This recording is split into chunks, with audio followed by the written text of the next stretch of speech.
तो ये कहानी हमारे फीमेल लीड कैंग जी वॉन की है, जिसे स्टमक कैंसर था और वो कभी मां नहीं बन सकती थी। इसी वजह से उसका हस्बैंड उसकी बिल्कुल भी वैल्यू नहीं करता था और एक दिन उसके हस्बैंड और कोई और लड़की मिलकर कैंग जी वॉन को जान से मार देते हैं। तो ड्रामा की स्टार्टिंग में हम कैंग जी वॉन को देखते हैं जो एक हॉस्पिटल में ट्रीटमेंट करवा रही होती है, जहाँ पर उसकी सबसे अच्छी दोस्त सुमिन उसे सहारा देते हुए उससे कहती है कि तुम अब भी बहुत प्यारी हो और मैं हमेशा तुम्हारे साथ खड़ी रहूंगी, काश तुम्हें मेरी उम्र भी लग जाए। जीवन उससे कहती है कि भगवान ने मुझे अच्छा पति तो नहीं दिया, लेकिन तुम जैसा अच्छा दोस्त जरूर दिया है। जिसके बाद वो अपना ट्रीटमेंट करवाने सर्जरी रूम में चली जाती है, जहाँ पर उसे ब्लड चढ़ाया जाएगा। वो वेंटिलेटर पर लेटे हुए अपने पास्ट को याद करने लगती है जब उसकी शादी हो रही थी। पार्कमिन और वो एक ही ऑफिस में काम करते हैं और जीवन उससे बहुत प्यार करती थी, लेकिन शादी के कुछ महीने बाद ही उन्हें पता चलता है कि जीवन कभी मां नहीं बन सकती है। अब यहीं से उसकी मदर इन लॉ और पार्कमिन ने उसे टॉर्चर करना शुरू कर दिया था और इसके कुछ महीने बाद ही पार्कमिन अपनी जॉब भी छोड़ देता है और घर में मौजूद सारे पैसे शेयर मार्केट में लगा देता है।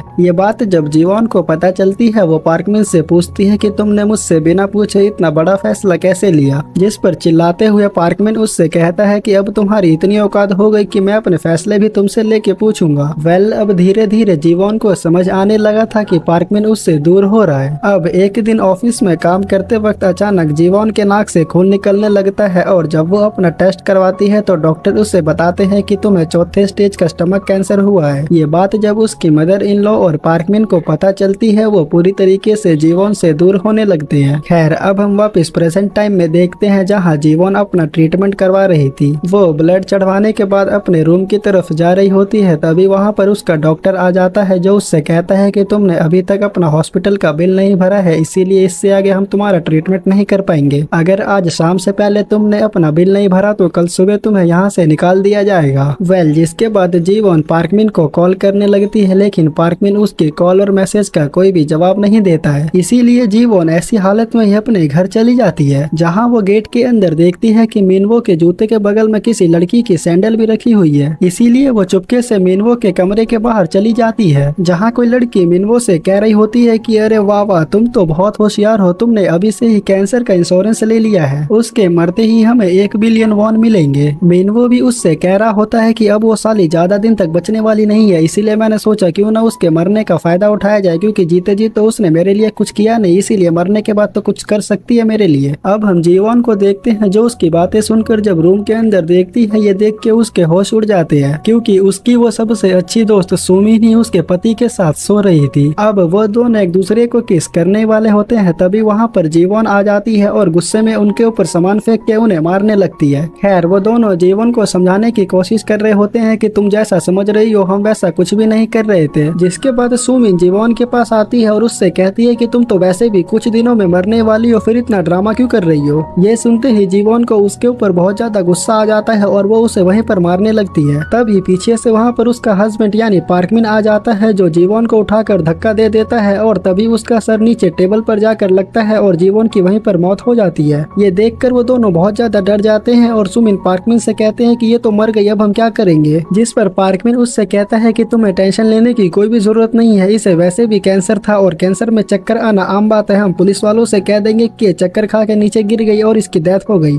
लेकिन बस प्रॉब्लम ये है कि इसकी ऐसी मौत की वजह से हमें इसका कैंसर का इंश्योरेंस नहीं मिलेगा। इधर हम जीवन को देखते हैं, जो अपनी आखिरी सांसों में सोच रही होती है कि एक बार डॉक्टर ने मेरे से कहा था कि अगर तुम्हारी किस्मत अच्छी रही तो तुम ज्यादा से ज्यादा 6 महीने जी सकती हो, और अगर तुम्हारे साथ कोई करिश्मा हुआ तो ज्यादा से ज्यादा 12 महीने। लेकिन मेरी किस्मत में तो इतना टाइम भी नहीं लिखा था। खैर, इसी के साथ जीवन की वहीं पर मौत हो जाती है। अब इसके बाद सीन चेंज होता है और हम दोबारा से जीवन को देखते हैं, उसकी आंखों में से अपने आप आंसू निकल रहा था। तभी वहाँ पर एक आदमी उससे कहता है कि तुम यहाँ पर खड़ी हो के क्यों रो रही हो। जीवन अपना चश्मा पहनती है और जब वो उस आदमी को देखती है, वो उससे देख के बहुत ज्यादा डर जाती है, क्योंकि ये और कोई नहीं बल्कि पार्कमिन होता है। पार्कमिन को देखते ही जीवन का पारा हाई हो जाता है और वो गुस्से में उसे वहीं पर पीटने लगती है। अब ऑफिस में उन दोनों की हरकतें देखकर वहाँ पर सभी लोग खड़े हो जाते हैं और उन्हें ही देखने लगते हैं। उधर जीवन पार्कमिन को ऑफिस में दौड़ा दौड़ा कर मार रही होती है। अब पार्कमिन को भी जीवन की हरकतें देखकर उसके ऊपर बहुत ज्यादा गुस्सा आने लगता है और वो उसे मारने वाला होता है। तभी वहाँ पर उस कंपनी का सीईओ जी हुयुक आ जाता है, जो उसे बचा लेता है। इधर जीवन को कुछ भी समझ नहीं आ रहा होता है कि भला वो तो मर गई थी, लेकिन वो जिंदा कैसे है। वो शीशे के पास जाकर उसमें खुद को देखती है, लेकिन उसे कुछ भी यकीन नहीं हो रहा था कि वो भला जिंदा कैसे है। तभी वो गलती से नीचे गिर जाती है और वो गर्म पानी का मग उसके ऊपर गिरने वाला होता है, लेकिन उस कंपनी का सीईओ ही जुएक उसे बचा लेता है। उधर से पार्कमिन और सुमिन भी वहाँ पर आ जाते हैं। सुमिन उससे पूछती है कि जीवन तुझे क्या हुआ, तू अचानक ऐसा बर्ताव क्यों कर रही है। उन दोनों को देखकर इधर जीवन को वो दिन याद आता है जब उन दोनों ने मिलकर इसे जान से मार दिया था।